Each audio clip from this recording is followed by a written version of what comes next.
Hello friends ಎಲ್ಲರಿಗೂ ಇವತ್ತು lining ಇಲ್ಲದೆ ಇರೋವಂಥ ಬಟ್ಟೆಯನ್ನು ಕೊಟ್ಟಿರ್ತಾರಲ್ಲ ಅದರದ್ದು ಕಟ್ಟಿಂಗ್ ಮತ್ತು ಸ್ಟಿಚಿಂಗ್ ಕಂಪ್ಲೀಟಾಗಿ ವಿಡಿಯೋನ ಹಾಕಿದ್ದೀನಿ. ಫಸ್ಟ್ ನಾವು ಇವತ್ತು ಕಟ್ಟಿಂಗನ್ನು ನೋಡ್ಕೊಳ್ಳೋಣ, ನೆಕ್ಸ್ಟ್ ಮತ್ತು ವಿಡಿಯೋ ಒಳಗೆ ನಾನು ಸ್ಟಿಚಿಂಗನ್ನು ಹಾಕ್ತೀನಿ. ಇದ್ರದ್ದು ಸ್ವಲ್ಪ ಏನು ಡಿಫ್ರೆನ್ಸ್ ಇರ್ತದೆ ಲೈನಿಂಗಿಗೆ, ಲೈನಿಂಗ್ ಇಲ್ಲದೆ ನಾವು ಹೆಂಗೆ ಹೊಲಿಬೋದು, ಹೆಂಗೆ ಸ್ಟಿಚಿಂಗು ಕಟ್ಟಿಂಗ್ ಎಲ್ಲ ಮಾಡ್ಬೋದು ಅನ್ನೋದನ್ನು ಇವತ್ತು ಕಂಪ್ಲೀಟ್ ವಿಡಿಯೋ ಒಳಗೆ ನೋಡ್ಕೊಳ್ಳೋಣ ಅಂತ. ಇನ್ನು ಈ ಬ್ಲೌಸ್ 36 ಸೈಜಿಂದ ನಾನೀಗ ಸ್ಟಿಚ್ ಮಾಡ್ಲಿಕ್ಕತ್ತಿರೋದು, ಅಂದರೆ ಕಟ್ಟಿಂಗ್ ಹಾಕ್ಲಿಕ್ಕತ್ತಿರೋದು ಇವತ್ತು. ಈಗ ನೋಡ್ರಿ ನಾನು ಪನ್ನ ಯಾವ ರೀತಿ ಹಾಕೀನಿ, ಬಾರ್ಡರ್ ಟು ಬಾರ್ಡರ್ ಏನು ಬರ್ತದಲ್ಲ, ಈಗ ನೋಡ್ರಿ ಅಂಚಿಂದ ಅಂಚಿಗೆ ಹಿಂಗೆ ಕೂಡಬೇಕಾಗಿತ್ತು. ಬಟ್ಟೆ ಸ್ವಲ್ಪ ಕಡಿಮೆ ಇರೋದ್ರಿಂದ ನನಗೆ ಎಷ್ಟು ಬೇಕಲ್ಲ ಅಷ್ಟು ಫೋಲ್ಡನ್ನು ಮಾಡ್ಕೊಂಡೀನಿ. ಅಂಚು ಯಾವಾಗಲೂ ಸೇರ್ಬೇಕು, ಹಂಗೆ ಹಾಕ್ಕೊಂಡು ಕಟ್ಟಿಂಗನ್ನು ಮಾಡ್ಕೊಳ್ರಿ. ಸಾರಿ, ನಾನು ಆ್ಯಕ್ಚುಲಿ ಇದು ನೋಡಿರಲಿಲ್ಲ, ಬಟ್ ಸ್ವಲ್ಪ ಲಾಸ್ಟಿಗೆ ನೋಡಿದೆ ನಾನು. ಏನಂದರೆ ಸ್ವಲ್ಪ ವಿಡಿಯೋ ಇಲ್ಲಿ ಇದನ್ನಾಗ್ಯದ, ಬಟ್ ಪರವಾಗಿಲ್ಲ, ನಿಮ್ಗೆ ಕರೆಕ್ಟಾಗಿ ಹೇಳ್ಕೊಡ್ತೀನಿ, ಸ್ಕಿಪ್ ಮಾಡಬೇಡ್ರಿ, ಎಲ್ಲೂ ನಿಮ್ಗೆ ಕನ್ಫ್ಯೂಸ್ ಅನ್ನೋದು ಆಗಂಗಿಲ್ಲ. ಈಗ ನಮ್ಮ ಒಂದು ಲೆಂತ್ ತೊಗೊಳ್ಳೋಣ ಅಂತ. ಅದಕ್ಕಿಂತ ಮುಂಚೆ ಸೊಂಟದ ಸುತ್ತಳತೆ ನಂದು 7 ಐತಿ, 7 ಅದ. 7ಗೆ 1 ಇಂಚ್ ಎಕ್ಸ್ಟ್ರಾ ಟಕ್ಸಿಗೆ ಹೋಗ್ತದೆ, ದೆನ್ 2 ಇಂಚು ನಮ್ಗೆ ಮಾರ್ಜಿನ್. ಇಲ್ಲಿ ನನಗೆ ವಿಡಿಯೋ ಕಟ್ ಆಗಿರೋದ್ರಿಂದ ನಾನು ನಿಮ್ಗೆ ಪಿನ್ ಟು ಪಿನ್ ಹೇಳತ್ತೀನಿ. ಈಗ ಒಂದು ಅರ್ಧ ಇಂಚಿಗೆ ನಾನು ನಿಮ್ಗೆ ಇದನ್ನೆಲ್ಲ ಹೇಳ್ಕೊಟ್ಟಿನಿ ಫಸ್ಟ್ ವಿಡಿಯೋ ಒಳಗೂ. ಪ್ರತಿ ಒಂದು ಸರಿ ನಾನು ನಿಮ್ಗೆ ಹೇಳ್ತಾನೆ ಹೋಗ್ತೀನಿ. ಅರ್ಧ ಇಂಚಿಗೆ ನೀವು ಈ ರೀತಿ ಹಾಕ್ಕೊಂಡ್ರಿ ಅಂದರೆ ಸ್ಟಿಚಿಂಗ್ ಮಾಡುವಾಗ ಕನ್ಫ್ಯೂಷನ್ ಅನ್ನೋದು ಇರೋಂಗಿಲ್ಲ. ದೆನ್ ಇನ್ನೊಂದು ಏನಂದ್ರೆ, ಯಾರಿಗಾದ್ರೂ ಕಲಿಸ್ಬೇಕನ್ನೋದು ಇತ್ತಪ್ಪ, ಯಾರಿಗಾದ್ರೂ ನಿಮ್ಗೆ ಕಲೀಲಿಕ್ಕೆ ಬರ್ಲಿಕ್ಕತ್ತಾರ ಅನ್ನೋದು ನೀಟ್ನೆಸ್ ಅನ್ನೋದು ನೋಡ್ತಾರೆ. ಈಗ ಹಾಗಾಗಿ ನಾನು ಫಸ್ಟ್ ನೀಟ್ನೆಸ್ ಕಡೆ ಗಮನ ಕೊಡ್ರಿ ಅಂತ ಹೇಳ್ತೀನಿ. ಈಗ ಒಂದು ಅರ್ಧ ಇಂಚು ನಾನು ಹಿಂಗೆ ಸ್ಟಿಚಿಂಗೋಸ್ಕರ ಹೋಗ್ತದೆ ಮಾರ್ಜಿನ್ ಕೆಳಗಡೆ. ಕರೆಕ್ಟಾಗಿ ಲೆಂತನ್ನು ತೊಗೋಣ ಬರ್ರಿ, ಇದೊಂದು ಲೈನ್ ಹಾಕ್ಕೊಂಡು. ಯಾರೆಲ್ಲ ಹೊಸದಾಗಿ ಬಂದು ಈ ವಿಡಿಯೋನ ನೋಡ್ಲಿಕ್ಕತ್ತೀರಿ, ನಮ್ಗೆ ಲೈನಿಂಗ್ ಇಲ್ಲದೆ ಇರೋ ಬ್ಲೌಸ್ ಕಟಿಂಗ್ ಮಾಡಲಿಕ್ಕೂ ಸ್ವಲ್ಪ ಕಷ್ಟ ಆಗ್ತದನ್ನು, ಸ್ಟಿಚಿಂಗ್ನೂ ಕಷ್ಟ ಅಂತ ಹೇಳಿದ್ರಿ. 36 ಸೈಜಿಂದ ಇವತ್ತು ಕಟಿಂಗನ್ನು ಮಾಡ್ಲಿಕ್ಕತ್ತೀನಿ, ಕಂಪ್ಲೀಟಾಗಿ ನೋಡ್ಕೊಳ್ರಿ. ನನ್ನ ಬ್ಲೌಸ್ನ ಲೆಂತ್ ನಾನು ರೆಡಿ ಸೈಜ್ ನನಗೆ 15 ಬೇಕಾಗ್ತದೆ. ಸೊ ನಿಮ್ಮ ಒಂದು ಹೈಟನ್ನು ನೋಡಿಕೊಂಡು, ಅಂದರೆ ಎತ್ತರ ನೋಡಿಕೊಂಡು ನೀವು ಬ್ಲೌಸ್ನ ಅಳತೆನ ಹಾಕ್ಕೊಳ್ಬೋದು. 15ಗೆ ನಾನು ನೋಡಿರಿ, 15 ಕರೆಕ್ಟಾಗಿ ನಾನು ತೊಗೊಳ್ತೀನಿ. ರೆಡಿ ಸೈಜ್ ನಮಗೆ 14 ಬರಬೇಕು ರೆಡಿ ಆದಮೇಲೆ, ಅಂದರೆ ನಾವು 15 ತೊಗೋಬೇಕು. ಮೇಲೆ ಅರ್ಧ ಇಂಚು ಎಕ್ಸ್ಟ್ರಾ ತೊಗೋಬೇಕು, ಕೆಳಗಡೆ ಅರ್ಧ ಇಂಚು ಎಕ್ಸ್ಟ್ರಾ ತೊಗೊಳ್ಬೇಕು ಅಷ್ಟೇ. ಇದರಲ್ಲಿ ಏನೂ ಜಾಸ್ತಿ ನಮ್ಮ ತಲೆ ಕೆಡಿಸ್ಕೊಳ್ಳೋವಂಥದ್ದು ಏನೂ ಇಲ್ಲ. ಅದಕ್ಕೋಸ್ಕರ ನಾನೇನು ಮಾಡ್ತೀನಿ, ಇಲ್ಲಿ ಕೆಳಗಡೆ ಒಂದು ಅರ್ಧ ಇಂಚನ್ನು ಬಿಟ್ಟೀನಿ. ಈಗ 14.5ಗೆ ನಾನಿಲ್ಲಿ ವಿಡ್ತನ್ನು ತೊಗೊಳಿಕತ್ತೀನಿ. ಎಸ್ ನೋಡಿರಿ, ಈಗ ನಾನು ಇಲ್ಲಿ 15ಗೆ ಇಟ್ಬಿಟ್ಟೆ ಅಂದರೆ ಏನಾಗ್ತದೆ, ಇನ್ನೂ ಲೆಂತ್ ಉದ್ದ ಭಾಳ ಆಗ್ತದೆ. ನಮಗೆ ರೆಡಿ ಸೈಜ್ 14 ಬೇಕಲ್ಲ. ಈಗ ಕೆಳಗಡೆ ಒಂದು ಅರ್ಧ ಇಂಚ್ ಅಂತ ತೊಗೊಂಡ್ಬಿಟ್ಟಿನಿ, ನೋಡ್ಲಿಕ್ಕತ್ತೀರಿ. 15ಗೆ ಅದ ಇದು, ಅದಕ್ಕೆ ಇಲ್ಲಿ 14ಗೆ ಒಂದು 14.5ಗೆ ಒಂದು ಮಾರ್ಕನ್ನು ಹಾಕೋಣ. ಈಗ ಹೈಟಿನ ಒಂದು ಮಾರ್ಕಿಂಗ್ ಆಯಿತು. ಈ ವಿಡಿಯೋ ಇಷ್ಟ ಆಗಿತ್ತಪ್ಪ ಅಂದರೆ ಲೈಕ್ ಮಾಡೋದನ್ನು ಮರಿಬೇಡ್ರಿ. ಹಾಗೆ ಯಾರೆಲ್ಲ ಕಲೀಲಿಕ್ಕೆ ಇಷ್ಟಪಡ್ಲಿಕ್ಕತ್ತಾರ ಬಿಗಿನರ್ಸ್, ಈ ಒಂದು ವಿಡಿಯೋನ ಶೇರ್ ಮಾಡಿಕೊಂಡು ಕಲೀಲಿಕ್ಕೆ ಹೆಲ್ಪನ್ನು ಮಾಡಿರಿ.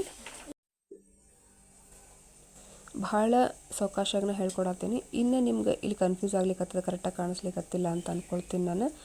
2.2.2ಗೆ ಈಗ ನೋಡಿರಿ, ಇಲ್ಲಿ ಈ ಭಾಗ ಏನು ಬರ್ತದೆ ಅಲ್ಲ, ಈ ಭಾಗಕ್ಕೆ ಸ್ವಲ್ಪ ಕಟ್ ಆಗ್ಯದ ವಿಡಿಯೋ. ಅಲ್ಲಿ 2.2ಗೆ ಇಟ್ವಿ ಅಂದ್ರೆ ಇನ್ನು ಶೋಲ್ಡರ್ ಎಷ್ಟು ಬರಬೇಕು, 3.2ಗೆ ನಾನು ಶೋಲ್ಡರ್ನ ಇಡ್ಲಿಕ್ಕತ್ತೀನಿ. ಎಷ್ಟು ಶೋಲ್ಡರು ಕೂಡ ಈಗ ನೋಡ್ಬೋದು ನೀವು. ನಿಮಗೆ ಸ್ವಲ್ಪ ಬಿಗ್ನರ್ಸ್ ಇದ್ದೀರಿ, ಕಟ್ಟಿಂಗ್ ಒಳಗೆ ಆ ಕಡೆ ಈ ಕಡೆ ಹೋಗ್ತದೆ ಅನ್ನೋ ಕಾರಣಕ್ಕೆ ಸ್ವಲ್ಪ ನಾನು ಜಾಸ್ತಿನೇ ತೊಗೊಂಡೀನಿ. ಕರೆಕ್ಟಾಗಿ ನಿಮ್ಗೆ ಇಲ್ಲ ನಾನೆಲ್ಲ ಸ್ಟಿಚ್ನ ಮಾಡಬಲ್ಲೆ ಅಂತಂದ್ರೆ ಸಾಕು 3.2ಕ್ಕೇ ರೆಡಿ ಸೈಜ್ ನಮ್ಗೆ ಬೇಕಾಗ್ತೈತೆ. ಯಾಕಂದರೆ ಇದಕ್ಕೆ ಯಾವುದೇ ರೀತಿ ಲೈನಿಂಗ್ ಇಲ್ಲ. ಈ ಬ್ಲೌಸು ನೀವು ಬಿಗ್ನರ್ಸ್ ಇದ್ದೀರಿ ಅಂದರೆ ಸ್ವಲ್ಪ ಸ್ಟಿಚಿಂಗ್ ಮಾಡುವಾಗ ಕಷ್ಟ ಆಗ್ತದೆ, ಬಟ್ ಪ್ರಾಕ್ಟೀಸ್ ಮಾಡಿದಾಗಲೇ ನಿಮ್ಗೆ ಒಂದು 2-3 ಪ್ರಾಕ್ಟೀಸ್ ಆಯ್ತು ಅಂತ ಬರ್ತದೆ. ಬಟ್ ಕಟ್ಟಿಂಗನ್ನು ಕರೆಕ್ಟಾಗಿ ನೋಡ್ಕೊಳ್ರಿ. ಈಗ ನಾನು ಆರ್ಮ್ ಹೋಲ್ ಡೌನನ್ನು ಇಲ್ಲಿ ಸ್ವಲ್ಪ ಚೇಂಜ್ ತೊಗೊಳ್ತೀನಿ. ಯಾಕಂದ್ರೆ ಮೊನ್ನೆ ಒಬ್ರು ಹೇಳಿದರು ನನಗೆ ಆರ್ಮ್ ಹೋಲ್ ಒಳಗೆ ರಿಂಕಲ್ಸ್ ಭಾಳ ಬರ್ಲಿಕ್ಕತ್ತವ. ದೆನ್ ಇನ್ನೊಂದು ಏನಂದ್ರೆ ಲೂಸ್ ಬಹಳ ಬರ್ತದೆ, ಆರ್ಮ್ ಹೋಲ್ ಒಟ್ಟು ಟೈಟ್ ಕುಂದ್ರಂಗಿಲ್ಲ ಅಂತ ಹೇಳಿದ್ರಲ್ಲ. ಅದಕ್ಕೆ ಏನಂದ್ರೆ ಈ ಶೋಲ್ಡರ್ ಡೌನಿಂಗನ್ನು ಒಂದು ಅರ್ಧ ಇಂಚು ತೊಗೊಳೋದ್ರಿಂದ ನಿಮ್ಗೆ ಯಾವುದೇ ರೀತಿ ಇದು ಬರೋಂಗಿಲ್ಲ, ರಿಂಕಲ್ಸ್ ಬರೋಂಗಿಲ್ಲ. ಇನ್ನೂ ಒಂದು 1/4 ಇಂಚ್ ಸ್ಟಿಚ್ಚಿಂಗೋಸ್ಕರ ಮೇಲೆ ಬಿಡ್ತೀನಿ ನಾನು. ಬಿಟ್ಟು 6 ಇಂಚಿಗೆ ನಮ್ಮ ಆರ್ಮ್ ಹೋಲ್ ಡೌನನ್ನು ತೊಗೋಣ. ಇನ್ನು ನಾನು ಆರ್ಮ್ ಹೋಲ್ ಸುತ್ತಳತೆ ತೊಗೊಂಡಾಗ ನಂಗೆ 14.5 ಬರ್ತಿದ್ದೆ. ಸ್ವಲ್ಪ ಹೆಚ್ಚು ಕಡಿಮೆ ಎಲ್ಲಿ ಅಂತ 8ಕ್ಕೆ ತೊಗೊಂಡಿನಿ. ಇನ್ನು ಎದೆ ಸುತ್ತಳತೆ ನಾವಿಲ್ಲಿ ಇಲ್ಲಿ ನೋಡ್ಕೊಳ್ರಿ ಕರೆಕ್ಟಾಗಿ 8 ಬಂದಿತ್ತು. ಅದು 8ಕ್ಕೆ ನಾನು ಮಾರ್ಕನ್ನು ಹಾಕ್ಕೊಂಡಿದ್ದೆ ಆಗಲೇ. ಎಸ್, ಈಗ ಆರ್ಮ್ ಹೋಲ್ ಡೌನನ್ನು ತೊಗೋಣ. ಭಾಳ ನಿಧಾನವಾಗಿನ ತೋರಿಸ್ಲಿಕ್ಕತ್ತೀನಿ. ಇನ್ನಿದೆ ಎದೆ ಸುತ್ತಳತೆ 8ಕ್ಕೇನು ಬಂದಿತ್ತಲ್ಲ ಅದಕ್ಕೆ ಒಂದು ಲೈನನ್ನು ಹಾಕೋಣ. ಫ್ರಂಟ್ ಭಾಗದೊಳಗೆ ಇವತ್ತು 4 ಟಕ್ಸ್ ಒಳಗೆ ಏನೇನೆಲ್ಲ ಚೇಂಜಸ್ ಬರ್ತಾವಂತ ಹೇಳಿ ಕಂಪ್ಲೀಟಾಗಿ ನೋಡ್ಕೊಳ್ರಿ. ಎಸ್, ನಿಮಗೆ ಕರ್ವಿಂಗ್ ಇತ್ತು ನಿಮ್ಮ ಹತ್ರ ಈ ಸ್ಕೇಲ್ ಅಂತಂದರೆ ಕರ್ವಿಂಗ್ ಸಹಾಯದಿಂದ ನಾವು ಕರ್ವನ್ನು ಮಾಡ್ಕೋಣ. ಈ ಕರ್ವಿಂಗ್ ಆ್ಯಕ್ಚುಲಿ ಭಾಳ ಹೆಲ್ಪ್ನೂ ಆಗ್ತೈತಿ. ಬಿಗಿನರ್ಸ್ ಎಲ್ಲ ನಾವು ಇಷ್ಟೆಲ್ಲ ಸ್ಟಿಚ್ ಮಾಡ್ತೇವೆ ಅಂದ್ರೂ ಕರ್ವಿಂಗನ್ನು ನಾವು ಯೂಸ್ ಮಾಡ್ತೀವಿ. ಈ ಸ್ಕೇಲಿಂದ ಭಾಳ ಹೆಲ್ಪ್ ಆಗ್ತೈತಿ. ಇನ್ನು ಇಲ್ಲಿಂದ ಒಂದು 1/4 ಇಂಚ್ ಮೇಲೆ ಬಿಟ್ಟು ನಾವು ಟರ್ನ್ ಮಾಡಿ ನೋಡಿದಾಗ ನೋಡ್ರಿಗ ನನಗೆ 7ಗೆ ಬರ್ಲಿಕ್ಕತ್ತದ, ಬಟ್ 8ಗೆ ಬರಬೇಕು. ಇನ್ನೇನು ಮಾಡ್ತೀನಿ ನಾನು. ಬಟ್ ಇನ್ನೂ ನಾವು ಡೌನ್ ತೊಗೊಂಡ್ವಿ, ಇನ್ನೂ ಒಂದು ಅರ್ಧ ಇಂಚ್ ಡೌನ್ ತೊಗೊಳ್ಬೇಕಾಗಿತ್ತು.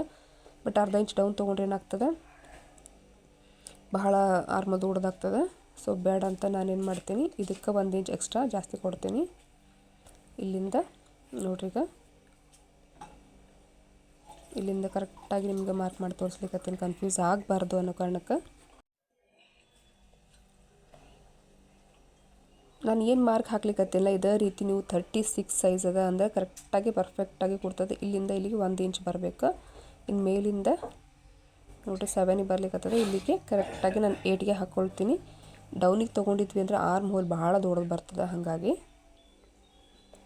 2 ಇಂಚು ಮಾರ್ಜಿನ್.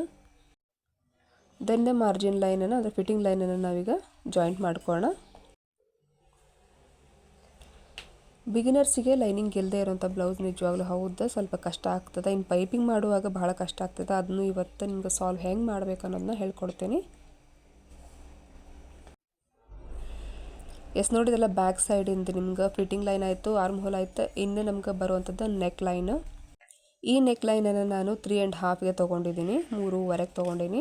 ಸ್ವಲ್ಪ ಇಲ್ಲಿ ನಾನು ನೋಡಿಲ್ಲ, ಲಾಸ್ಟ್ ವಿಡಿಯೋ ಒಳಗೆ ನೋಡಿದೆ ನಾನು ಇದು ಸ್ವಲ್ಪ ಕಟ್ ಆಗಿದೆ ಅಂತ ಹೇಳಿ. ಬಟ್ ತೊಂದರೆ ಇಲ್ಲ, ನಿಮ್ಗೆ ಆಲ್ಮೋಸ್ಟ್ ಆಗಿದೆಲ್ಲ ಕಾಣಿಸ್ಲಿಕ್ಕತ್ತದ ಅಂತ ಅಂದ್ಕೊಳ್ತೀನಿ.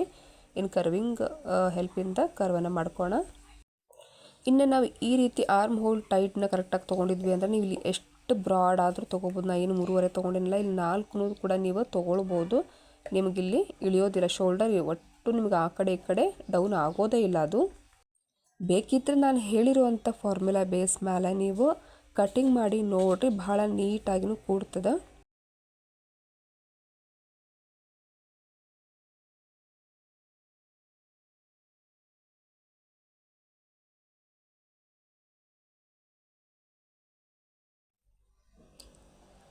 ಎಸ್, ನಾನು ಆರ್ಮ್ ಹೋಲ್ನ ಪ್ರತಿ ಸರಿನೂ ಚೆಕ್ ಮಾಡ್ತಾನೆ ಇರ್ತೀನಿ. ಯಾಕಂದ್ರೆ ಆರ್ಮ್ ಹೋಲ್ ಹೋಯ್ತಪ್ಪ ಅಂತಂದ್ರೆ ನಿಮ್ಮದು ಫುಲ್ ಬ್ಲೌಸ ಕೆಟ್ಟಬಿಡ್ತದೆ. ಹಾಗಾಗಿ ಈಗ ನಾನು ಫ್ರಂಟ್ ಪಾರ್ಟ್ನ ಹಾಕ್ಲಿಕ್ಕತ್ತೀನಿ. ಫ್ರಂಟ್ ಪಾರ್ಟ್ ಹಾಕಲಿಕ್ಕೆ ಬ್ಯಾಕ್ ಪಾರ್ಟನ್ನು ಫಸ್ಟ್ ನಾವು ಹಿಂಗೆ ಇಟ್ಟು ಶೋಲ್ಡರ್ ದೆನ್ ಆರ್ಮ್ ಹೋಲನ್ನು ನಾವು ಇದ್ರೊಳಗೆ ತಕ್ಕೋಬೇಕು. ಇನ್ನು ಫ್ರಂಟ್ ಭಾಗ ನಾನು ನಿಮ್ಗೆ ಹೇಳೇಲ್ಲ, ಉಕ್ಸ್ಪಟ್ಟಿ ಹತ್ರ ಅರ್ಧ ಇಂಚ್ ಬಿಟ್ಕೊಳ್ಳೋದನ್ನು ನೆನಪು ಮಾಡಿ ನೀವು ಅರ್ಧ ಇಂಚ್ ಬಿಡಬೇಕು. ಆರ್ಮ್ ಹೋಲ್ ದೆನ್ ಶೋಲ್ಡರ್ ನೋಡ್ರಿ, ಈಗ ಅರ್ಧ ಇಂಚ್ ಬಿಟ್ಟಿಲ್ಲ, ಅಲ್ಲಿ ಒಂದು ಅರ್ಧ ಇಂಚ್ ಫಸ್ಟ್ ನೀವು ಲೈನನ್ನು ಹಾಕ್ಕೊಂಡ್ಬಿಡ್ರಿ. ಬಿಗಿನರ್ಸಿಗೆ ಭಾಳ ನೆನಪು ಹಾರ್ತದೆ ಇದನ್ನು ಮರಿಲಿಕ್ಕೆ ಹೋಗಬೇಡ್ರಿ. ಓಕೆ, ಈಗ ನಾನು ಶೋಲ್ಡರ್ನ ಮಾರ್ಕ್ ಹಾಕ್ಕೊಂಡೀನಿ. ಇನ್ನು ನಿಮ್ಗೆ ಯಾವುದಾದ್ರೂ ಎದೆ ಸುತ್ತಳತೆ ತೊಗೊಂಡು ನಮ್ಗೆ ಇಷ್ಟು ಆರ್ಮ್ ಹೋಲ್ ಡೌನ್ನ ಹೇಳ್ರಿ ಅಂದರೆ ನಾನು ನಿಮ್ಗೆ ಹೇಳ್ತೀನಿ, ಕಮೆಂಟ್ ಒಳಗೆ ಬೇಕಾದ್ರೆ ತಿಳಿಸ್ತೀನಿ. ಸೊ ನಿಮ್ಗೆ ಏನಾದರೂ ಡೌಟ್ ಇದ್ದರೆ ಕೇಳ್ಬೋದು. ಓಕೆ, ನಿಮ್ಗೇನಾದರೂ ಇಲ್ಲ ಅದ್ರದ್ದು ಫಾರ್ಮುಲಾನ ಬೇಕು ಅಂತಂದರೆ ಬೇಕಿದ್ರೆ ನೆಕ್ಸ್ಟ್ ಒಂದು ವಿಡಿಯೋ ಒಳಗೆ ಫಾರ್ಮುಲಾ ಬರೋದು ತಿಳಿಸ್ತೀನಿ ನಾನು ನಿಮ್ಗೆ. ಫುಲ್ ಕಂಪಲ್ಸರಿ ಏನಂದರೆ ಫಾರ್ಮುಲಾ ನಮಗೆಲ್ಲದ್ರದ್ದು ನೀಟಾಗಿ ಬೇಕು ಅಂತಂದರೆ ನೀವು ಕಮೆಂಟಲ್ಲಿ ತಿಳಿಸ್ರಿ. ಈಗ ಶೋಲ್ಡರ್ನ ಹಿಂಗೆ ಕರೆಕ್ಟಾಗಿ ಅರ್ಧ ಇಟ್ಟು ನಾವು ತಗೊಳ್ತೀವಿ. ಇನ್ನು ಇಲ್ಲಿಂದ ಒಂದು ಅರ್ಧ ಇಂಚು ಮೇಲಿಂದ ಶೋಲ್ಡರ್ ನಾವು ಡೌನ್ ತೊಗೊಳ್ಳುವಾಗ ಸ್ಕೇಲ್ ಸಹಾಯದಿಂದ ಸ್ಟ್ರೇಟ್ ಮಾಡ್ಕೊಳ್ತೀವಿ. ಈ ಬ್ಲೌಸ್ ನಿಜವಾಗ್ಲೂ ಭಾಳ ಅಂದರೆ ಭಾಳ ಪರ್ಫೆಕ್ಟಾಗಿ ಕೂಡ್ತದೆ. ಇನ್ನು ಕರ್ವಿಂಗ್ ಸಹಾಯದಿಂದ ನಾವು ಕರ್ವನ್ನು ಮಾಡ್ಕೊಂಡ್ವಿ ಅಂದರೆ ಫ್ರಂಟ್ ಪಾರ್ಟಿನ ಆರ್ಮ್ ಹೋಲ್ ರೆಡಿ ಆಯಿತು. ಈಗ ನಮ್ಮ ಒಂದು ಅಪೆಕ್ಸ್ ಪಾಯಿಂಟ್ ಎಲ್ಲಿ ಬರ್ಲಿಕ್ಕತ್ತದ ಅಲ್ಲಿಗೆ ನಾವು ಮಾರ್ಕನ್ನು ಹಾಕೋಣ. ನನ್ನ ಒಂದು ಅಪೆಕ್ಸ್ ಪಾಯಿಂಟ್ 10.5 ಇತ್ತು, ಹಾಗಾಗಿ ನಾನು ಇಲ್ಲಿಂದ ಒಂದು 2 ಇಂಚಿಗೆ ಡೌನನ್ನು ತೊಗೊಳ್ತೀನಿ. ಇದು ಕ್ರಾಸ್ ಬೆಲ್ಟ್ ಅಟ್ಯಾಚಿಗೆ ಬರ್ತದೆ ನಮ್ಗೆ. ಬಟ್ ಇದನ್ನು ಕಟ್ ಮಾಡ್ಕೊಳ್ಳೋಂಗಿಲ್ಲ. ಕ್ರಾಸ್ ಬೆಲ್ಟ್ ಅಂದರೆ ಕನ್ಫ್ಯೂಸ್ ಆಗಬೇಡ್ರಿ, ಕಂಪ್ಲೀಟಾಗಿ ನೋಡಿರಿ ವಿಡಿಯೋನ. ಇನ್ನು ಇಲ್ಲಿ ನೆಕ್ 7ಗೆ ತೊಗೊಳಿಕತ್ತೀನಿ. ಈ 7 ಡೌನ್ ಎಲ್ಲರಿಗೂ ಅದು ಸೇಮ್ ಕಂಪೇರ್ ಆಗಂಗಿಲ್ಲ, ಬಟ್ ಬೇರೆ ಬೇರೆ ಡೀಪ್ ನೋಡಿಕೊಂಡು ನೀವು ಇಡಬೇಕಾಗ್ತೈತಿ. ಒಬ್ಬೊಬ್ಬರು ಭಾಳ ಹೆವಿ ಚೆಸ್ಟ್ ಇರೋರು ಏನು ಮಾಡ್ತಾರೆ ಅಂದ್ರೆ ನಮಗೆ ಜಾಸ್ತಿ ನೆಕ್ ಇಡಬೇಡ್ರಿ, ಸ್ವಲ್ಪ ಡೀಪ್ ಕಡಿಮೆ ಇಡ್ರಿ ಅಂತ ಹೇಳ್ತಾರೆ. ಇನ್ನು ಇಲ್ಲಿ ಒಂದು ಅರ್ಧ ಇಂಚ್ ಬಿಟ್ಟು 4 ಇಂಚಿಗೆ ಅಪೆಕ್ಸ್ ಪಾಯಿಂಟನ್ನು ನಾನು ಕೊಡ್ತೀನಿ. ಇಲ್ಲಿಂದ ಅರ್ಧ ಇಂಚ್, 3/4 ಇಂಚ್, 1 ಇಂಚಿಗೆ 1 ಗೆರೆ ಕಡಿಮೆ ಅಷ್ಟು ಡೌನನ್ನು ತೊಗೋಣ. ಇಲ್ಲಿಂದ ಅಪೆಕ್ಸ್ ಪಾಯಿಂಟ್ ಎಷ್ಟಕ್ಕೆ ಬರ್ತದೆ ನೋಡಿಕೊಂಡು ಅಷ್ಟಕ್ಕೆ ಲೈನನ್ನು ಹಾಕ್ಕೊಳ್ರಿ. ಎಸ್, 1 ಇಂಚಿಗೆ ಆ ಕಡೆ ಲೈನ್ ಈ ಕಡೆ ಲೈನನ್ನು ನಾನು ತೊಗೊಂಡಿರೋದು. 1 ಇಂಚ್ ಸಾಕಾಗ್ತದೆ. ಇನ್ನೇನಾದರೂ ಹೆವಿ ಬಸ್ಟ್ ಇದ್ದರೆ ಮಾತ್ರ ಜಾಸ್ತಿ ತೊಗೊಳ್ರಿ. ಇಲ್ಲಿಂದ 1 ಇಂಚ್ ಮೇಲೆ ತೊಗೊಳ್ತೀನಿ. 1 ಇಂಚ್ಗೆ ಸ್ವಲ್ಪ ಕಡಿಮೆನೇ ತೊಗೊಳ್ರಿ, 1 ಇಂಚ್ ಅವಶ್ಯಕತೆ ಇಲ್ಲ, ಯಾಕಂದ್ರೆ ಟಕ್ಕಿಗೆ ಹೋಗ್ತದೆ. ಓಕೆ, ಇನ್ನು ಇಲ್ಲಿ ಸೈಡಿಗೆ ಅಲ್ಲೂ ಕೂಡ ಸೇಮ್ ಸ್ವಲ್ಪ ನಾವು ಹಿಂಗೆ ಕರ್ವನ್ನು ಮಾಡಿಕೊಂಡು ಕೊರೋಣ ಲೈನನ್ನು. ಈಗ ನಾನು ಇಲ್ಲಿಂದ ನೋಡಿರಿ 4 2 ಗೆರೆ ಬರ್ಲಿಕ್ಕತ್ತದ. ಓಕೆ, ಇದನ್ನು ನಾನು ಹೆಂಗೆ ತೊಗೊಳ್ತೀನಿ ನೋಡಿರಿ. ಈ ಲೈನ್ ಅದಲ್ಲ, ಇದ್ರ ಮೇಲೆ 1/4 ಇಂಚು ಇಲ್ಲಿಂದ ನೋಡ್ಕೊಳ್ಳಿ ಸರಿಯಾಗಿ. 4 2 ಗೆರೆ ಬರ್ಲಿಕ್ಕತ್ತದ. 4 ಮೇಲೆ 2 ಲೈನ್ಸ್. ಇಲ್ಲಿಂದ 7ಕ್ಕೆ ಬರ್ಲಿಕ್ಕತ್ತದ ರೆಡಿ ಸೈಜ್ ನಂದು. ದೆನ್ 2 ಇಂಚು ನಮಗೆ ಟಕ್ಸಿಗೋಸ್ಕರ, 2 ಇಂಚು ಇದು ಮಾರ್ಜಿನ್ಗೋಸ್ಕರ. ಎಸ್, ನೋಡಿದ್ರಲ್ಲ, ಇಷ್ಟನ್ನು ಹಾಕ್ಕೊಂಡ್ಮೇಲೆ ನಾವು ಯಾವ ರೀತಿ ಇದನ್ನು ಸೇರಿಸ್ಬೇಕು ಅನ್ನೋದು. ಈಗ 1/4 ಇಂಚು ನಾನು ಮೇಲೆ ತೊಗೊಂಡಿದ್ದೀನಿ. ಹಿಂಗೆ ಕೊಡೋದ್ರಿಂದ ಕ್ರಾಸ್ ಬೆಲ್ಟ್ ನೀಟಾಗಿ ಕೂಡ್ತದೆ. ಹಂಗೆ ಫಿಟ್ಟಿಂಗ್ ಅನ್ನೋದು ನಿಮಗೆಲ್ಲೂ ರಿಂಕಲ್ಸ್ ಬರೋಂಗಿಲ್ಲ. ರಿಂಕಲ್ಸ್ ಭಾಳ ಬರ್ತಾವೆ ನಮ್ಗೆ ಆರ್ಮ್ ಹೋಲ್ ಒಳಗೆ. ಅಂದರೆ ಕೆಳಗಡೆ ನೀವು ಭಾಳ ಕೊಟ್ಬಿಟ್ರಿ ಅಂತಂದ್ರೆ ಲೆಂತನ್ನು, ಆರ್ಮ್ ಹೋಲ್ ಒಳಗೆ ರಿಂಕಲ್ಸ್ ಭಾಳ ಬರ್ತಾವೆ. ಈಗ ನಾನು ಬ್ಯಾಕ್ ಪಾರ್ಟ್ನ ಇಟ್ಟು ತೋರಿಸ್ಲಿಕ್ಕತ್ತೀನಿ. ಬ್ಯಾಕ್ ಪಾರ್ಟ್ ಇಟ್ಟು ಮುಂದೆ ಉಕ್ಸ್ಪಟ್ಟಿ ಅಥವಾ ಒಂದು ಅರ್ಧ ಇಂಚ್ ಬಿಡಬೇಕು.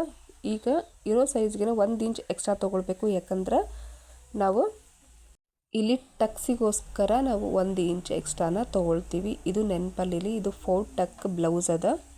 ಇನ್ನು 2 ಇಂಚು ಮಾರ್ಜಿನು, ಅಂದರೆ ಎದೆ ಸುತ್ತಳತೆ ಏನು ಬರ್ತದಲ್ಲ ಅದಕ್ಕೆ ನಾವು 2 ಇಂಚು ಎಕ್ಸ್ಟ್ರಾ ಪ್ಲಸ್ 2 ಇಂಚ್ ಎಕ್ಸ್ಟ್ರಾ ತೊಗೊಳ್ತೀವಿ. ಇಲ್ಲಿಂದ 2 ಇಂಚು. ಇನ್ನು ಇಲ್ಲಿ ಮಧ್ಯ ಭಾಗಕ್ಕನ ಒಂದು ಲೈನ್ನ ತೊಗೊಳ್ತೀವಿ. ಇನ್ನು ನೋಡಿರಿ, ಇದು ಕರೆಕ್ಟಾಗಿ ನೋಡ್ಕೊಳ್ರಿ. ಇಲ್ಲಿಂದ 1.5 ಇಂಚಿಗೆ ಎಲ್ಲ ಸೇಮಾಗಿ ಬರಬೇಕಾಗ್ತೈತಿ. 1.5 ಇಂಚು 1.5 ಇಂಚು, ಒಂದು ಟಕ್ಕಿಂದ ಒಂದು ಟಕ್. ಇಲ್ಲಿಂದ 1.5 ಇಂಚು. ಎಸ್, ಈ ಟಕ್ಕಿಗೂ ಕೂಡ ನಿಮ್ಗೆ ಬೇಸ್ ಸಿಕ್ಕದ. ಈ ಬೇಸ್ ಮೇಲೆ ನೀವು ಕಟಿಂಗ್ ಮಾಡಿ ನೋಡಿರಿ, ನಿಜವಾಗ್ಲೂ ಭಾಳ ನೀಟಾಗಿ ಬರ್ತದೆ. ನಿಮ್ಮ ಕಪ್ಸೂ ಸೂಪರಾಗಿ ಕೂಡ್ತಾವೆ. ಇಲ್ಲಿಂದ 1.5 ಇಂಚು. ಇನ್ನು ಇದೆಷ್ಟು ಬರ್ತದಲ್ಲ ಅಷ್ಟಕ್ಕೆ ತೊಗೊಂಡ್ಬಿಡೋದು. ಫ್ರಂಟ್ ಭಾಗ ಭಾಳ ಕೆಡಿಸ್ತಾರೆ, ಹಾಗಾಗಿ ಸ್ವಲ್ಪ ಹುಷಾರಾಗಿ ನೋಡ್ಕೊಳ್ರಿ. ನಿಮ್ಗೆ ಏನೋ ಬೇರೆ ಬೇರೆ ಸೈಜಸ್ ಬೇಕಾಯ್ತಂದ್ರೆ ಹೇಳ್ರಿ, ನಾನು ಅದ್ರ ಬಗ್ಗೆನೂ ತಿಳಿಸ್ಕೊಡ್ತೀನಿ. ಇನ್ನು ಇಲ್ಲಿ ಅರ್ಧ ಇಂಚು ನೋಡಿಕೊಂಡು ನೀವು, ಬಟ್ ಅರ್ಧ ಇಂಚಿವರೆಗೂ ಹೋಗಬೇಡ್ರಿ. ನೋಡಿರಿ, ಇಷ್ಟಿಷ್ಟು 1/4 ಇಂಚಷ್ಟು ನೀವು ಟಕ್ಸ್ಗಳನ್ನ ಹಾಕ್ಕೊಳ್ರಿ. ಇಷ್ಟ ನಮ್ಗೆ ಸಾಕಾಗ್ತೈತಿ. ಹೆವಿ ಬಸ್ಟ್ ಇದ್ರೆ ಮಾತ್ರ ನಾವು ಟಕ್ಸ್ಗಳನ್ನ ಸ್ವಲ್ಪ ದೊಡ್ಡದಾಗಿ ಕೊಡಬೇಕಾಗ್ತದೆ. ಎಸ್, ಈಗ ನೋಡಿರಿ, ಇಲ್ಲಿ ನಾನು 1/4 ಇಂಚು, ಇಲ್ಲಿ 1/4 ಇಂಚು ತೊಗೊಳ್ತೀನಿ. ಓಕೆ, ಟಕ್ಸ್ ಕೂಡ ನಿಮ್ಗೆ ಹೆಂಗೆ ಹಾಕಬೇಕು ಅನ್ನೋದನ್ನು ಹೇಳ್ಕೊಟ್ಟೀನಿ. ಈ ಟಕ್ಸ್ ನೋಡಿರಿ, ಇಲ್ಲಿ ಹಿಂಗೆ ಇದು ಒಂಥರ ಡೈಮಂಡ್ ಶೇಪ್ ಒಳಗೆ ನಮ್ಗೆ ಕಾಣಿಸ್ತದೆ. ಇದು ನಿಮ್ಗೆ ಏನಂದ್ರೆ ಗುರ್ತಾಗಲಿ, ಇದು ಹಾಕಿದ ಮೇಲೆ ಯಾವ ಶೇಪ್ನಾಗ ಬರ್ತದೆ ಅನ್ನೋದಕ್ಕೋಸ್ಕರ ನಾನು ಡೈಮಂಡ್ ಶೇಪನ್ನೆಲ್ಲ ಹಾಕಿ ತೋರಿಸ್ಲಿಕ್ಕತ್ತೀನಿ. ಎಸ್, ನೋಡಿದ್ರಲ್ಲ, ಫ್ರಂಟ್ ಭಾಗ ಇವತ್ತು ಮಾರ್ಕಿಂಗ್ ಎಲ್ಲ ಆಯಿತು. ಇನ್ನು ಕಟ್ಟಿಂಗನ್ನು ಮಾಡಿಕೊಂಡು ಫ್ರಂಟ್ ಮತ್ತು ಬ್ಯಾಕ್ ಪಾರ್ಟನ್ನು ತೋರಿಸ್ಕೊಟ್ಟಿನಿ ನಾನು ನಿಮ್ಗೆ. ಈಗ ಟೈಮ್ ಏನಪ್ಪ ಅಂತಂದ್ರೆ ಕ್ರಾಸ್ ಬೆಲ್ಟ್ ಹೆಂಗೆ ತೆಗಿಬೇಕು. ಎಸ್, ಬರೀ ಇವತ್ತು ಅದನ್ನು ಹೇಳ್ಕೊಡ್ತೀನಿ. ಬ್ಯಾಕ್ ಪಾರ್ಟು ಫ್ರಂಟ್ ಪಾರ್ಟನ್ನು ಇಟ್ಟು ಇವತ್ತು ಕ್ರಾಸ್ ಬೆಲ್ಟನ್ನು ಹೆಂಗೆ ತೆಗಿಬೇಕು. ಫ್ರಂಟ್ ಭಾಗನ ಮತ್ತು ಬ್ಯಾಕ್ ಭಾಗನ ಫಸ್ಟು ನಾವು ಜೋಡಿಸ್ಕೊಂಡು ಇಡೋಣ. ಇದಕ್ಕೆ ನಾವು ಈಗ ಕ್ರಾಸ್ ಬೆಲ್ಟನ್ನು ಹೆಂಗೆ ತೊಗೊಳ್ಬೇಕು. ಓಕೆ, ಹೇಳ್ಕೊಡ್ತೀನಿ ನೋಡಿರಿ, ಸರಿಯಾಗಿ ಕರೆಕ್ಟಾಗಿ ನೋಡ್ಕೊಳ್ರಿ. ಇನ್ನು ನೋಡಿರಲ್ಲ, ಇಲ್ಲಿ ಸೈಡಿಂದ ಇಲ್ಲಿಂದ ಎಷ್ಟು ಬಂದದ ನೋಡ್ಕೊಂಡು ಒಂದು 1/4 ಇಂಚ್ ಮೇಲೆ ಇಟ್ಕೊಂಡು ಕೆಳಗಿನ ಲೈನ್ ಒಳಗೂ 2.25 2.2 ಗೆರೆ ಬಂದದ. ಇಲ್ಲಿಂದ ಹಿಡಿದು ಕೆಳಗಿನವರೆಗೂ ತೊಗೊಂಡಿನಿ ನಾನು. ಇದು ಕೂಡ ಇನ್ನು ಸ್ಟಿಚಿಂಗ್ ಆಗಿ ಕೆಳಗಡೆದು ಹೋಗ್ತದೆ. ಸೊ ಹಾಗಾಗಿ ನೋಡ್ಕೋಣ. 2.2 ಗೆರೆಗೆ ಇಲ್ಲಿ ಭಾಗ ಬರ್ಲಿಕ್ಕತ್ತದ. ಓಕೆ, ದೆನ್ ಈ ಕಡೆ ಸೈಡಿಂದ ಕೆಳಗಡೆಯಿಂದ ನೋಡಿದಾಗ 3ಕ್ಕೆ ಮೇಲೆ ನೋಡ್ರಿ, ಮೇಲೆ ಹೋಗ್ಬೇಕು ಲೈನ್ 3ಕ್ಕೆ 2 ಗೆರೆ ಕಡಿಮೆ ಬರ್ಲಿಕ್ಕತ್ತದ. ಇಷ್ಟು ನೀವು ತೊಗೊಳ್ಳೋವಂಥದ್ದು ಮೇಜರ್ನ ಕರೆಕ್ಟಾಗಿ ನೋಡ್ಕೊಂಡ್ರಿ ಅಂದ್ರೆ ಸಾಕು. ಇನ್ನು ಸೆಂಟರ್ಗೆ ನೋಡ್ಕೊಳ್ಳೋಣ. Ready size 2 ಬರ್ಲಿಕ್ಕತ್ತದ. ಇನ್ನು ಅಗಲ ಹೆಂಗೆ ತೊಗೊಳ್ಳೋದು ಹೇಳ್ಕೊಡ್ತೀನಿ ಬರ್ರಿ. ಈಗ ನಾವು ಫ್ರಂಟ್ ಭಾಗನ ಇಟ್ಟು ಅದಕ್ಕೆ ಅಗಲವನ್ನು ಹೆಂಗೆ ನೋಡೋದು, ಹೆಚ್ಚು ಕಡಿಮೆ ತೊಗೊಳ್ತೀರಿ. ಈಗ ನೋಡಿರಿ, ನಾನು ಇಲ್ಲಿಂದನೇ ಹಿಡ್ಕೊಳ್ಳೋಣ. ಅರ್ಧ ಇಂಚನ್ನು ಕೂಡ ಕೌಂಟ್ ಮಾಡಿಕೊಂಡು ಇಲ್ಲಿವರೆಗೂ ಎಷ್ಟು ಬರ್ತದೆ 9 ಬರ್ಲಿಕ್ಕತ್ತದ ರೆಡಿ ಸೈಜು. ಇದೇ ನಮ್ಮ ಒಂದು ಕ್ರಾಸ್ ಬೆಲ್ಟ್ಗೆ ಕರೆಕ್ಟಾಗಿ ಸೈಜ್ ತೊಗೊಳ್ಳೋದು. ಅದೇ ಈ 9 ತೊಗೊಂಡಿದ್ನಲ್ಲ, 9ಗೆ ನಾನು ಇಲ್ಲಿ ಮಾರ್ಕನ್ನು ಹಾಕ್ಕೊಳ್ಳಿಕ್ಕತ್ತೀನಿ. ಸ್ಟ್ರೇಟ್ ಲೈನನ್ನು ಹಾಕೋಣ. ಇಲ್ಲಿಂದ ನಾವು ಹೆಂಗೆ ಮೇಲೆ ಮಾರ್ಕ್ ಮಾಡ್ಕೊಳ್ಳೋದು ಅದನ್ನ ಹೇಳ್ತೀನಿ. ಒಂದು 1/4 ಇಂಚು ಎಕ್ಸ್ಟ್ರಾ ತೊಗೊಳ್ರಿ, ಯಾಕಂದರೆ ಬಿಗಿನರ್ಸ್ ಇದ್ದೀರಿ ಅಂತಂದರೆ ಸ್ವಲ್ಪ ಸ್ಟಿಚಿಂಗ್ ಒಳಗೆ ಆ ಕಡೆ ಹೋಗ್ತದೆ. ಇಲ್ಲಿ 3ಕ್ಕೆ 3ಗೆ ತೊಗೊಳ್ಳೋಣ. ಈ ಕಡೆ 3ಕ್ಕೆ 2 ಪಾಯಿಂಟ್ ಕಡಿಮೆಯನ್ನು ತೊಗೊಳ್ಲಿಕ್ಕತ್ತೀನಿ. ಇನ್ನು ಮಧ್ಯದೊಳಗೆ ನೋಡಿದಿರಿ 2ಕ್ಕೆ ನಾನು ಇದು ಮಾರ್ಕನ್ನು ಹಾಕ್ಕೊಂಡು ಇದನ್ನು ಒಂದು ಕರ್ವ್ ಶೇಪ್ ಒಳಗೆ ಮಾರ್ಕನ್ನು ಮಾಡ್ಕೊಳ್ಳೋಣ. ಎಸ್, ಈಗ ನಾವು ಹೆಂಗೆ ಕ್ರಾಸ್ ಬೆಲ್ಟಿನ ಶೇಪ್ ತೊಗೋಬೇಕು ಅನ್ನೋದನ್ನು ನಾನು ನಿಮ್ಗೆ ಹೇಳ್ಕೊಟ್ಟೀನಿ. ಓಕೆ, ಇದು 2 ಭಾಗ ಮಾತ್ರ ಅದ. ನಿಮ್ಮ ಹತ್ರ ಏನಾದರೂ ಬೇರೆ ಬಟ್ಟೆ ಸೇಮ್ ಕಲರ್ದಿತ್ತು ಅಂದರೆ ಜಾಯಿಂಟನ್ನು ಮಾಡ್ಕೊಳ್ರಿ. ನಂಗೆ ಆ್ಯಕ್ಚುಲಿ ಈ ಬಟ್ಟೆ ಕಡಿಮೆ ಬಿದ್ದಿತ್ತು, ಹಾಗಾಗಿ ನಾನು ಮತ್ತು ಬೇರೆ ಬಟ್ಟೆನ ತೊಗೊಳ್ಬೇಕಾತ. ಈಗ ಕ್ರಾಸ್ ಬೆಲ್ಟು ಕೂಡ ಕಟಿಂಗ್ ಆಯಿತು. ಇದನ್ನು ಹೆಂಗೆ ಹಾಕಬೇಕು, ಇದನ್ನು ಯಾವುದರ ಬೇಸ್ ಮೇಲೆ ಹಾಕಬೇಕು ಅನ್ನೋದನ್ನು ಕರೆಕ್ಟಾಗಿ ತಿಳಿಸ್ಕೊಟ್ಟೇನೆ. ಇದೇ ಬೇಸ್ ಮೇಲೆ ಪ್ರತಿಯೊಂದು ಯಾವುದಾದ್ರೂ ಕ್ರಾಸ್ ಬೆಲ್ಟ್ ಕಟ್ ಮಾಡ್ತೀರಿ ಅಂದರೆ ಇದನ್ನು ಹಿಂದೆ ಮತ್ತು ಮುಂದೆ ಇಟ್ಟು ನೋಡೋದನ್ನು ಮರೆಯೋದಕ್ಕೆ ಹೋಗಬೇಡ್ರಿ. ಎಸ್, ನಾನು ನೋಡ್ರಿ ಈಗ ಮತ್ತೆ ಜಾಯಿಂಟ್ ಮಾಡಿ ತೋರಿಸ್ಲಿಕ್ಕತ್ತೆ ನಿಮ್ಗೆ ಯಾವ್ಯಾವ ಭಾಗ ಎಷ್ಟೆಷ್ಟು ಹೆಚ್ಚಿಗೆ ಬರ್ಲಿಕ್ಕತ್ತದ ಕರೆಕ್ಟಾಗಿ ನೋಡ್ಕೊಳ್ರಿ. ಇನ್ನು ಇಲ್ಲಿ ಮೇಲೆ ನಾನು ಶೋಲ್ಡರ್ನ ಜಾಯಿಂಟ್ ಮಾಡಿಕೊಂಡು ಶೋಲ್ಡರ್ನ ಬೇಕಾಗ್ತದೆ ಹೆಚ್ಚು ಕಡಿಮೆ ಹೆಂಗೆ ಬರ್ಲಿಕ್ಕತ್ತದ ಅಂತ ಹೇಳಿ ನೋಡಿಕೊಂಡು ನೀವು ಹೆಚ್ಚಾಗಿರೋದು ಕಡಿಮೆ ಬಿದ್ದಿದ್ದು ಕರೆಕ್ಟಾಗಿ ಗೊತ್ತಾಗ್ತದೆ. ಈಗ ನೋಡಿರಿ, ಇಲ್ಲಿ ಮೇಲೆ ನಮ್ಗೆ ಹೆಚ್ಚಿಗೆ ಬರಲೇಬೇಕು, ಯಾಕಂದ್ರೆ ಸ್ಟಿಚಿಂಗ್ ಒಳಗೆ ಹೋಗ್ತದೆ ಅನ್ನೋದನ್ನು ಹೇಳೀನಿ. ಅದು ಎಷ್ಟು ಬರ್ಲಿಕ್ಕತ್ತದ ಏನು ಬರ್ಲಿಕ್ಕತ್ತದ ಅನ್ನೋದು ಕೂಡ ನಿಮ್ಗೆ ಹೆಂಗೆ ಮಾಡಬೇಕು ಹೇಳ್ಕೊಡಿ. ಬರೀ ಈಗ ಸ್ಲೀವ್ಸನ್ನು ಮಾರ್ಕಿಂಗ್ ಮಾಡೋಣ. ಸ್ಲೀವ್ಸ್ ಮಾರ್ಕಿಂಗ್ ಮಾಡಲಿಕ್ಕೆ 4 ಫೋಲ್ಡ್ ಆಗಿ ನಾನು 4 ಭಾಗವಾಗಿ ಮಾಡಿಕೊಂಡು ಇದನ್ನು ಹಾಕ್ಕೊಂಡೀನಿ. ಇನ್ನು 1 ಇಂಚ್ ಎಕ್ಸ್ಟ್ರಾ ತೊಗೊಳ್ತೀನಿ, ಯಾಕಂದರೆ ಇದಕ್ಕೆ ಲೈನಿಂಗ್ ಇಲ್ಲ. ಇಲ್ಲೇ ನಾವು ಫೋಲ್ಡ್ ಸೇಮ್ 9 ಇಂಚಿನ ನಾನು ಮಾರ್ಕ್ ಹಾಕ್ಕೊಂಡು ಸ್ಟ್ರೇಟ್ ಲೈನನ್ನು ತೊಗೊಳ್ತೀನಿ. ಕರೆಕ್ಟಾಗಿ ನೋಡ್ಕೊಳ್ರಿ. ಒಂದು ಅರ್ಧ ಇಂಚು ಎಕ್ಸ್ಟ್ರಾ ತೊಗೊಳ್ತೀನಿ ನಾನು. ಫುಲ್ ಕಂಪ್ಲೀಟಾಗಿ ಒಂದು ವಿಡಿಯೋ ಒಳಗೆ sleeves, back part, front part, cross belt ಮತ್ತು ಸ್ಲೀವ್ಸ್ ಪೈಪಿಂಗ್ ಕಂಪ್ಲೀಟಾಗಿ ಹೇಳ್ಕೊಟ್ಟೇನಿ. ಇನ್ನು ಡೌನಿಗೆ ಎಷ್ಟು ತೊಗೊಳ್ಬೇಕು ಅದಕ್ಕೂ ಕೂಡ ಒಂದು ಲೈನನ್ನು ಹಾಕ್ಕೊಂಡಿನಿ. ಇಲ್ಲಿಂದ 8ಕ್ಕೆ ನಮ್ದು ಎಷ್ಟು ಬಂದಿತ್ತು ಆರ್ಮೋಲ್ ಸೈಜ್ ತೊಗೊಂಡಿದ್ದು ನಾವು 8ಕ್ಕೆ ತೊಗೊಂಡಿದ್ವಿ, ನೆನಪಲ್ಲಿರಲಿ.